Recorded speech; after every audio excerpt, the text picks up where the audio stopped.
ನಿನಗೆ ಹೆಂಗೆ ಅನ್ನಿಸ್ತು? ಫೀಲ್ ವೆರಿ ಕೂಲ್ ಅನ್ನಿಸ್ತು. ಕೂಲ್ ಅನ್ನಿಸ್ತಲ್ಲ? ಕೂಲ್ ಅನ್ನಿಸ್ತು. ಚಲೋ ಅನ್ನಿಸ್ತದೆ? ಚಲೋ ಅನ್ನಿಸ್ತು. ಶ್ರೇಯ ಚೆನ್ನಾಗಿ ಅನ್ನಿಸ್ತು. ಅದು ಚೆನ್ನಾಗಿ ಅನ್ನಿಸ್ತಾ? ಎಲ್ಲ ಸ್ವಲ್ಪ ಫ್ರೀ ಆಯಿತು. ಫೀಲ್ ಆಯ್ತಲ್ಲ? ಅಮ್ಮ ನಿಮಗೆ ಚೆನ್ನಾಗಿ ಅನ್ನಿಸ್ತಾ? ಇದಕ್ಕಿಂತ ಅಮ್ಮ ನಿಮಗೆ ಚೆನ್ನಾಗಿತ್ತು. ಅಂದರೆ ಪೇನ್ ಇದ್ರೂ ಕೂಡ ಅದು ಮಾಡೋಕ್ಕೆ ನಮ್ಗೆ ಅನುಕೂಲ ಅನಿಸ್ತದೆ. ಅನುಕೂಲ ಅನ್ಸಲ್ಲ? ಕೈ ಎತ್ತಿದಾಗ ಭಾಳ ಜಗ್ದಿಲ್ಲ ಅಂದ್ರೆ ಆದರೂ ಮಾಡೋಕ್ಕೆ ಇದು ಅಂತು ಆನಂದ ಅನಿಸ್ತದೆ. ಯಾಕಂದ್ರೆ ನಾನು ಸಲುವಾಗಿ ಮಾಡ್ತೀನಿ, ನನ್ನ ಕೈ ಸಣ್ಣ ಬಿಡ್ತಾವು.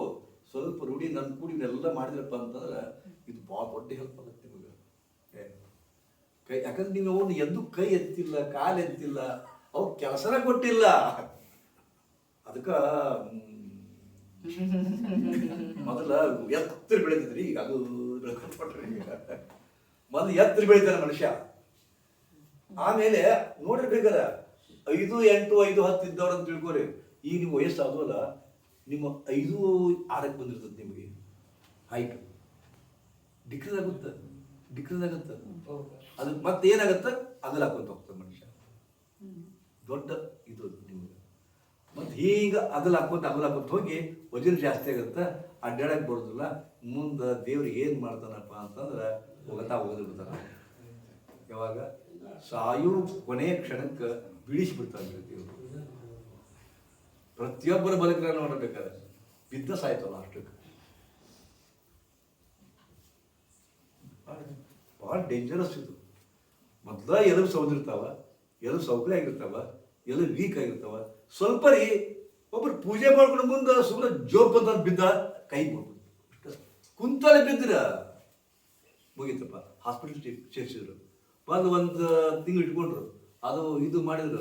ಮತ್ತೆ ಮನೆಗೆ ಬಂದರು, ಮತ್ತೇನೋ ಆಪರೇಷನ್ ಮಾಡಿದ್ರಲ್ಲ, ಫಸ್ಟ್ ಆಯ್ತು, ಮತ್ತೆ ಹಾಕಿದ್ರು, 2ನೇ ಸಲಕ್ಕೆ ಹೆರಾನ.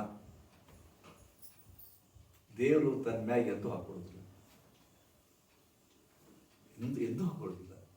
ಹೆಂಗೆ ಸತ್ತ? ಬಿದ್ದು ಸತ್ತ. ನೆವ ಹೆಂಗೆ ಸತ್ತ? ಆಕ್ಸಿಡೆಂಟಾಗಿ ಸತ್ತ ನೆವ. ಹಂಗೆ ಅದಕ್ಕೆ ಕೈ ಕಾಲು ಎಬ್ಸ್ಕೊಂತಿರ್ಬೇಕು, ಅದಕ್ಕೆ ಆ್ಯಕ್ಷನ್ನಾಗಿ ಇಡ್ಬೇಕು. ಎಲ್ಲಿ ಮಟ್ಟ ಕೈಕಾಲು ಅಲಗಾಡ್ತಾವ ಅದೇ ಜೀವನ ರೀ. ಕೈಕಾಲು ಎತ್ತಾದಂಥ ಪರಿಸ್ಥಿತಿ ಬಂತು, ಅದೇ ಮರಣ. ಅವಾಗ ಶುರುವಾಗೈತಿ, ಅವಾಗ ಸತ್ತಂಗೆ ನೀವು, ಅವಾಗ ಸತ್ತಂಗೆ. ಯಾರ ಪಾಲಿಗೆ? ಸಾಕುವವ್ರ ಪಾಲಿಗೆ, ನಿಮ್ಮನ್ನು ನೋಡ್ಕೊಳ್ಳೋರ ಪಾಲಿಗೆ. ಖರೆ ಅದು ಇದು. ಬಟ್ ನಾ ಏನು ಹೇಳಿದ್ರು ಸೀರಿಯಸ್ ತೊಗೊಂಡಿಲ್ಲ. ಯಾವಾಗ ಸೀರಿಯಸ್ ತೊಗೊಳ್ತೀರಿ? ಯಾವಾಗ ಗುರುಗಳು ಹೇಳಿದ ವಾಕ್ಯ ನೆನಪಾಕ್ಕವು ಆ ಸ್ಥಿತಿಯೊಳಗೆ ಬಂದಾಗ. ಹೌದು, ಗುರುಗಳು ಹೇಳ್ತಿದ್ರು ಎಲ್ಲ ನೆನಪಾಕ್ಕವ್ರು. ಯಾವಾಗ ಅವಾಗ ಸೊಂಟದಾನ ಕೀಲಿಕೆ ಕಡೆ ಕೊಡ್ತದ. ಅಲ್ಲಿ ಮಟ್ಟ ಸೊಂಟದಾನ ಕೀಲಿ ಅದಾಗಿರ್ತದ. ಅದು ಒಬ್ರಿಗೆ ಬಿಚ್ಚಿ ಕೊಡೋದಿಲ್ಲ. ಮತ್ತು ಅವರು ಅದನ್ನ ಕಾಯ್ತಿರ್ತಾರ, ಒಮ್ಮೆ ಏನಾಗುತ್ತಪ್ಪ ಅಂತಂದ್ರೆ, ಒಬ್ಬವಂಗ ಬರೀ 56 ವಯಸ್ಸಾಗಿತ್ತು, ಲಕ್ವ ಹೊಡೆತು. ವ್ಯವಹಾರ ಮಾಡೋದೆಲ್ಲ ಕಠಿಣ ಆಯ್ತು, ತೋಳೋದು ಇದು ಆಯ್ತು. ಅದು ಏನು ಮಾಡಿದ್ರು ಅವ್ರ ಹೆಸರಲ್ಲೇ ಏನು ಕೊಡ್ತಾರಲ್ಲ ಅವಾಗ, ಏನಂತಾರಲ್ಲ ಅದಕ್ಕೆ, ವೀಲ್ ಅಲ್ಲ, ಅವ್ರಿಗೆ ಇದನ್ನು ಕೊಟ್ಟು ಓನರ್ಶಿಪ್ ಕೊಟ್ಟಂಗೆ ಕೊಡ್ತಾರಲ್ಲ, ಅದನ್ನೆಲ್ಲ ಅವನ ಮಾಡ್ಕೊಂಡು ಹೋಗೋದು. ಪವರ ಪಟಾವಣಿ ಕೊಟ್ಟ.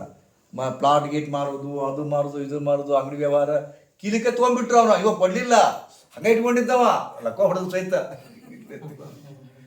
ಹೇತಿ ಮಗ ಕೂಡಿ ಕಸ್ಕೊಂಡ್ರು, ವ್ಯವಹಾರ ನಡೀತು. ಮುಂದೆ 2 ವರ್ಷ ಆಯ್ತು, ಪೂರ ಆರಾಮಾಗ್ಬಿಟ್ಟ. ಪೂರ ಆರಾಮಾದ್ರಪ್ಪ ಅಂದ್ರೆ ಅಂಗಡಿಗೆ ಬರ್ಲಿಕ್ಕೆ ಬ್ಯಾಡ ಅಂದ್ರಿ. ಅಂಗಡಿಗೆ ಬರಕ್ಕೆ ಬ್ಯಾಡ ಅಂದ ಮಗ, ಹೇಂತಿ ಬ್ಯಾಡ ಅಂದ. ಮುಂದೆ ಇವನ್ ಕೈ ಕೀಲ ಹೋತಲ್ಲ, ಮತ್ತೆ 10 ರೂಪಾಯಿ ಗತಿ ಆತನಪ್ಪ. 10 ರೂಪಾಯಿ ಗತಿ. ಅವ್ರನ್ನ ಕೇಳ್ತು ಹೋಗ್ಬೇಕು. ಇವನೇ ಗಳಿಸಿದ ಆಸ್ತಿ, ಖರ್ಚು ಮಾಡ್ಬೇಕಾದ್ರೆ ಅವ್ರ ಪರ್ಮಿಷನ್ ತಗೋಬೇಕು. ಹೆಂಗದಲ್ಲ ಎಲ್ಲ ಗೊತ್ತಾಗ ಎಲ್ಲ ಅವಾಗ ಗೊತ್ತಾಗುವುದು. ಮೃತ್ಯುಶೈಲಿಯಲ್ಲಿ ಮನುಷ್ಯ ಮರುಗೋಗಿ ಶುರುವಾಗುತ್ತೆ. ನಾನದ 68 ವಯಸ್ಸಾತು, ಹುಟ್ಟಿ 68, ನಾ ಏನು ಮಾಡಿದೆ ಅಂತ ಅವಾಗ ಲೆಕ್ಕ ಹಾಕ್ತಾನೆ ಮನುಷ್ಯ. ಅವಾಗ ಅವಲೋಕನ ಮಾಡ್ಕೊಂತಾನೆ. ಇದಕ್ಕೆ ಸಿಂಹಾವಲೋಕನ ಅಂತಾರೆ. ಸಿಂಹಾವಲೋಕನ ಗೊತ್ತದನ? ಸಿಂಹಾವಲೋಕನ ಅಂದ್ರೆ ಏನು? ಸಿಂಹ ಗಾಂಭೀರ್ಯದಿಂದ ಹಿಂಗೆ ಹೊಂಟಿರ್ತದೆ. ಮುಂದೆ ಅದ್ರದ್ದು ಏನು ಚಟನ ಗೊತ್ತಿಲ್ಲ. ಸ್ವಲ್ಪ ದೂರ ಹೋದ್ಮೇಲೆ ಹೆಂಗೆ ನೋಡ್ತದ ಗಾಂಭೀರ್ಯದಿಂದ ಎಷ್ಟು ನಡೆದು ಬಂದೆ ಅಂತ ಹೆಂಗೆ ನೋಡ್ತದ. ಅದಕ್ಕೆ ಸಿಂಹಾವಲೋಕನ ಅಂತಾರ. ಈ ಪುಸ್ತಕದ ಸಿಂಹಾವಲೋಕನ ಮಾಡಿ ಅಂತಾರಲ್ಲ, ಗೊತ್ತದ? ಇವರೊಂದು ಪುಸ್ತಕ ಕೊಟ್ಟರು ಕರಿಕಟ್ಟಿ ಅವರು, ಈ ಪುಸ್ತಕದ ಸಿಂಹಾವಲೋಕನ ಪೂರ ನೋಡಿ ಅದು ಸಿಂಹಾವಲೋಕನ ಮಾಡೋದು. ಅವಲೋಕನ ನೋಡ್ಕೊಳ್ಳೋದು. ಹಂಗೆ ಬದುಕಿನ ಸಿಂಹಾವಲೋಕನ ಯಾವಾಗತ್ತ? ನಿಶ್ಚೇಷ್ಟತೆ ಸ್ಥಿತಿಯೊಳಗಿದ್ದಾಗ. ಅವಾಗ ಕಣ್ಣ ಒಂದೆರಡು ನೀರು ಬರ್ತಾವೆ. ನಾ ಯಾರಿಗೆ ಉಪಕಾರ ಮಾಡಿದ್ದೆ? ಅವ್ರದ್ದು ಆಸ್ತಿ ಕಿತ್ಕೊಂಡೆ, ಇವ್ರದ್ದು ಆಸ್ತಿ ಕಿತ್ಕೊಂಡೆ, ಅವ್ರಿಗೆ ಮಾಟ ಮಾಡಿಸಿದೆ, ಇವ್ರಿಗೆ ಮಾಟ ಮಾಡಿಸಿದೆ, ಅಂತಿಮವಾಗಿ ನಾ ಏನು ಕಳಿಸಿದೆ? ಕಣ್ಣ ನೀರು ಬರ್ತಾವೆ. ಕಣ್ಣ ನೀರು ಬರ್ತಾವೆ. ಭಗವಂತರ ಮುಂದೆ ಅವಾಗ ಕಣ್ಣ ನೀರು ಬರ್ತಾವೆ. ಈಗ ಸೊಕ್ಕೈತಿ, ಎಲ್ಲ ಬರೋಬ್ಬರಿ ಇರ್ತಾರ, ಸೊಕ್ಕದು.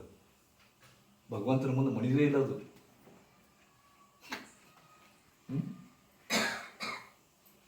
ನಿಮಗೆ ಹೆಂಗೆ ಅನಿಸ್ತದೆ ಇವತ್ತಿಂದ? ಚೆನ್ನಾಗಿ ಅನಿಸ್ತು ಸರ್. ನಿಮಗೆ ಹೆಂಗೆ ಅನಿಸ್ತು? ಚಲೋ ಅನಿಸ್ತ್ರಿ? ಚಲೋ ಫೀಲಿಂಗ್ ಬಂದ್ರಿ? ಗುದನಾಳವನ್ನು ಆಕುಂಚನ ಮಾಡಿದ್ರೆ ಹೆಂಗೆ ಅನಿಸ್ತು?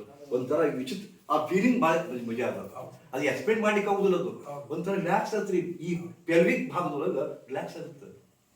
ಇದನ್ನ ಸಿನ್ಸಿಯರ್ಲಿ ದಿನಾಲ ಮಾಡಿರ್ಬೇಕಾರೆ ಚಾಲೆಂಜ್ ಕೊಡ್ತೀನಿ. ಪೈಸಾ ಬರುದಿಲ್ಲ, ಪ್ರೈಸ್ ಬರೋದಿಲ್ಲ. ಮೂಲವ್ಯಾಧಿ ಸಿಂಪಲ್ ರೀ ಇದು. ಏನ್ ಮಾಡಿದ್ರಿ? ಇದನ್ನ ದಿನ ಮಾಡ್ರಿ. ಫಿಶರ್ ಇಲ್ಲ, ಪೈಲ್ಸ್ ಇಲ್ಲ, ಪಿಸ್ತೂಲ ಇಲ್ಲ, ಮತ್ತು ಮಲಬದ್ಧತೆ ಇಲ್ಲ. ದಿನಾಲ ಮಾಡ್ರಿ, ಮತ್ತು ತಾಕತ್ ಕೊಡ್ತದೆ. ಇಲ್ಲೇ ರೀ ಕುಂಡಲಿ ಜಾಗೃತಿ ಆಗುದು. ಆ ಭಾಗಕ್ಕೆ ಒತ್ತಿಡ್ತೀರಿ ನೀವು. ಏನು ಮಾಡದೆ ಹೋದ್ರೆ ಇಷ್ಟು ಮಾಡಿರಲ್ಲ. ಇಲ್ಲಿ ಬಂದಿರ್ತೀರಿ ಏನದಪ್ಪ ಸುಮ್ಮನೆ ಕುಂತಿರ್ತೀರಿ, ಯಾರಿಗೂ ಗೊತ್ತಾಗುದಿಲ್ಲ. ಹೇಗೆ ತೋರ್ತೀರಿ?